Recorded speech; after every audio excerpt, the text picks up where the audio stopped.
விருச்சிக ராசியில் விருச்சிக லக்னம் சார்ந்த நபர்களுக்கு வெற்றி வெற்றி வெற்றி. அதாவது பணம் ஏன் வருதுன்னு தெரியாது, எங்கிருந்து வருதுன்னு தெரியாது. திடீர் பண வரவுகள், திடீர் அதிர்ஷ்டங்கள், கொடுக்காத நண்பன் கதவை தட்டி பணத்தை கொடுப்பான். அதே மாதிரி வண்டி வாகனங்கள் புதுசாக மாறுவது வருவது, இன்சூரன்ஸ் பணம் கிளைம் பண்றது, திடீர் பண வரவுகள் வருவது, வாழ்க்கை துணையின் மூலியமாக பண வரவுகள், அரசாங்க உத்தியோகம் கிடைப்பது, treasury department, ENT department, dentist, ophthalmologist, இந்த மாதிரிலாம் ட்ரை பண்ணீங்கன்னா நடக்கும். அதனால எம்டி யாராவது படிக்கணும் இருந்தீங்கன்னா அவங்க கிளியர் பண்ணுவீங்க. ஃபேமிலி விட்டு கொஞ்சம் சண்டை சச்சரவுகள் கொஞ்சம் இருக்கும். செவ்வாய் ரொம்ப பலமா உட்கார்ந்துருக்கும் 6ஆம் இடத்துல. அதனால நான் சொல்றதான் கரெக்ட் நீங்க சொல்லுவீங்க, இல்ல நான் சொல்றதான் கரெக்ட்னு ஹஸ்பண்ட் சொல்லுவார். ஒரு தாற்காலிகமான டெம்பரவரியான ஒரு பிரிவு இருக்கக்கூடிய ஒரு மாதமாக மே மாதம் இருக்கு. பட் என்னதான் சொன்னாலும் சூரியன் புதனுடைய பார்வை ரொம்ப அற்புதமான ஒரு வெற்றியை கொடுக்கிறது, மன சந்தோஷத்தை கொடுக்குது. அஷ்டமஸ்தானத்துல உட்கார்ந்துக்கூடிய கிரகங்கள் மெயினா புதுசா லேப்டாப், மொபைல் போனு, இதெல்லாம் சிம் கார்டு இதெல்லாம் மாத்துற மாதிரி வரலாம். சில பேர் வண்டி வாகனங்கள் மாத்தலாம், ஃப்ரெண்ட்ஸ்க்கு ஏதாவது பணம் கொடுத்து அவங்களுக்கு ஹெல்ப் பண்ணலாம், இதெல்லாம் நடக்கும். விருச்சிகத்துக்கு பல விதங்கள்ல ஆன்லைன்ல பணம் வரும், உங்க அக்கௌண்ட் கிரெடிட் ஆகும்.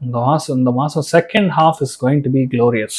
என்ன ஓடுமோ அது நடக்கும். அடுத்த மாசத்துல இருந்து ஐயா சாமியை பார்த்து ஏதாவது பண்ணுங்கன்னு மத்தவங்க 10 பேர் லைன்ல வந்து கியூ நிப்பாங்க. அந்த அளவுக்கு வந்து உங்களுக்கு தானா நடக்கும். இந்த பாபா படத்துல வந்து ஜாலியா நம்ம ரஜினிகாந்த் அவர்கள் பாத்தீங்கன்னா அப்படியே படுத்திருப்பார். யானை எங்கிருந்தோ வந்து திடீர்னு ஆசீர்வாதம் பண்ணும், திரும்பி பார்த்தோன்னே அந்த பாபாஜி வந்து ஆசீர்வாதம் பண்ணி அந்த லைஃப் அப்படியே மாத்துற மாதிரி ஒரு சீன் இருக்கும். அது ரொம்ப கூஸ் பம்ஸா இருக்கும் பார்க்கும்போதே. அந்த மாதிரி ஒரு சமாச்சாரம் விருச்சிக ராசி நண்பர்களுக்கு நடக்க போகிறது.